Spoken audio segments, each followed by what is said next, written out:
Hey everybody, welcome to week 3 of economics. And some of you like to see pictures sometimes, so that's why I put a picture up once in a while. That's my grandson. We were at Steak and Shake the other day, and he loves milkshakes. So, all right, here in the course room. So week 3, as far as last week goes, discussions, good interaction. So I mean, just keep doing what you're doing on there. Had some good talks. The homework. From what I've seen so far, no issues. But I just want to review when you go into your book. Um, for example, when you get in here, you can go to chapter 4, and that brings up chapter 4. And if you want to find the questions for review, you can type it into the search bar up here, and then you hit search. And then on the right side here, it'll actually show you different chapters. Since there's questions for review in every chapter, you got to look for which one. So here you got chapter 4. So there it is right there. You click on that, and it has your questions for review. The reason I bring that up, so this just in case, because there's other questions in here, and sometimes I'll see people do the wrong questions. So that's why I bring that up. So like question 1, for the homework, let's go back here. So homework, week 2. Dun, dun, dun. Chapter 4, questions 1 and question 11.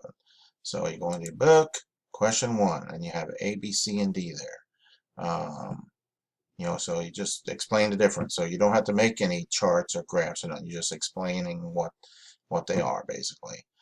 Same thing down here. And you go scroll down to 11, explain the following items. So anyway, I just want to point out, because sometimes people will go and do exercises or something else instead of, and I apologize if it's I mean, the people who write the book, they want to come up with different types of questions, so that's why they've got several in different categories. So questions for review, that's what you're looking for. Alrighty, let's go back here. So good job last week. Upcoming week here, you got 2-3 chapters. I think it is 7, 8, and 9. 7, cost of production. How much is it cost? As always, to tell you guys, make sure you go through these slides, review them, because most everything you need is in there, also in the books. But you need to have an understanding of why things cost the way they do sometimes. Like if you ever gonna you own your own business or work for somebody, and that's part of your job, is making sure you line up the cost correctly. You want to make sure you're doing that. I use an example. Excuse me. I've been Army Dominoes, but I also dabble in writing and publishing on the side. So I'm in an organization where we do workshops and stuff for people who are writing. And one of the things we bring up is the cost you want to put on for a book price. Oh, excuse me, chuckle there.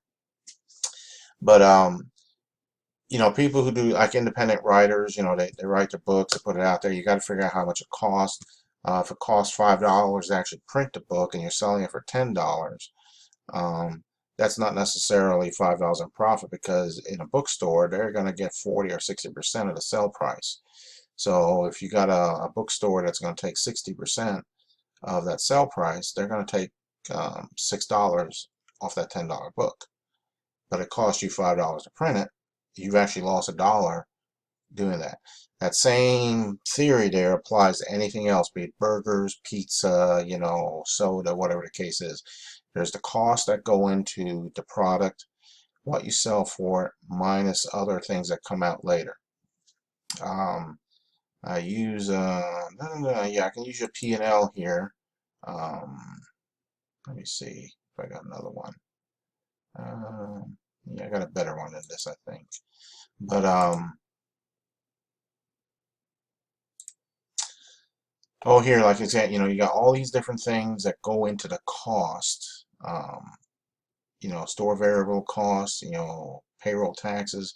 So this is just a typical P&L of a bunch, a group of pizza stores. You got like 10 stores going across here, but but you got all these line items in the P&L, profit and loss statement, and so it all works into how much you're paying into.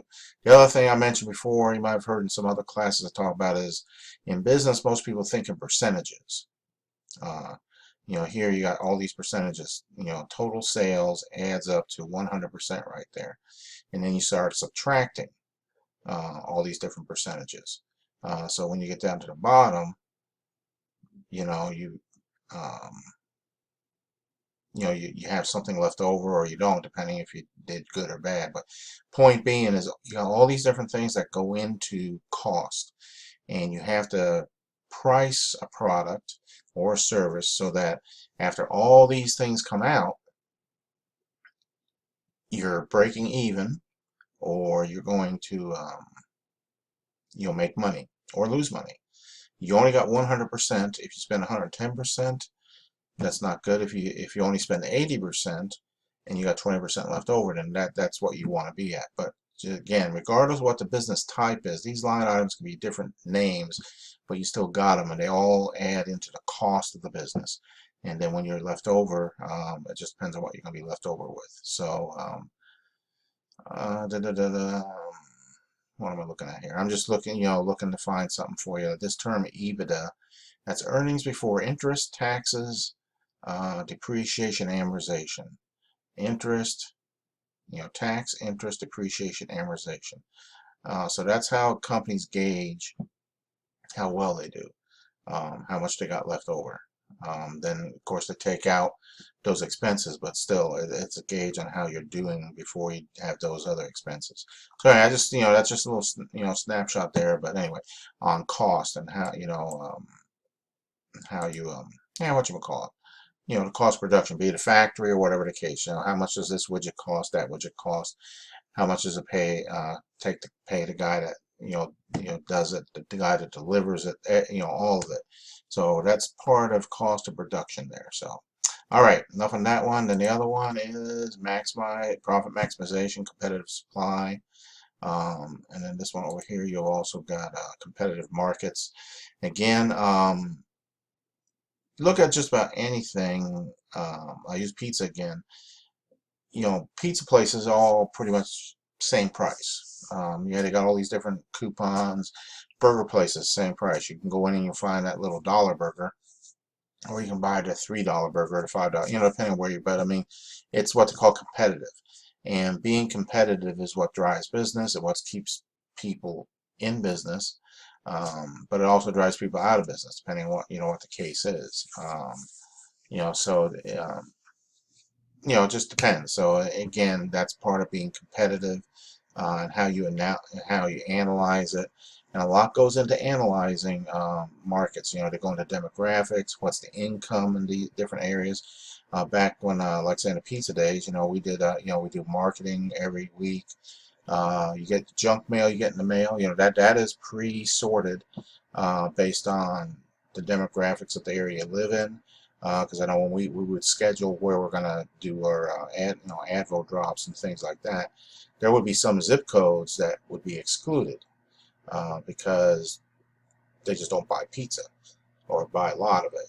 So I mean, different areas get different types of marketing. So that's all goes into analysis of your market. So all right.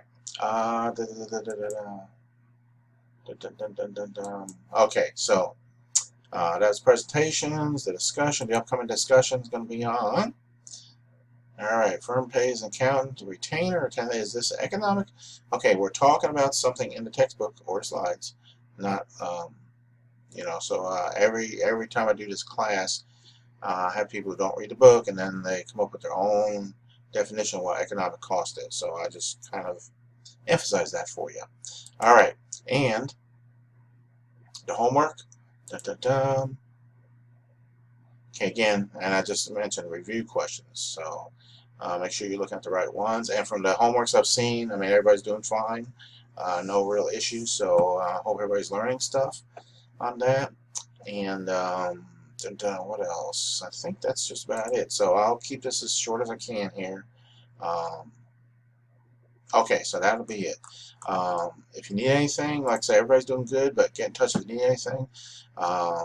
like I say, you get credit, for one of your replies in the discussion if you watch this and make a reply that you watched it. But you should also, just so I know you did watch it, comment on one of these pictures here, my grandman or the domino. I got the domino picture because I was talking about dominoes, but mention one of the pictures, and that way I know you actually watched it. So, all right, if you don't mention it, then I won't give you credit. So, all right, there you go.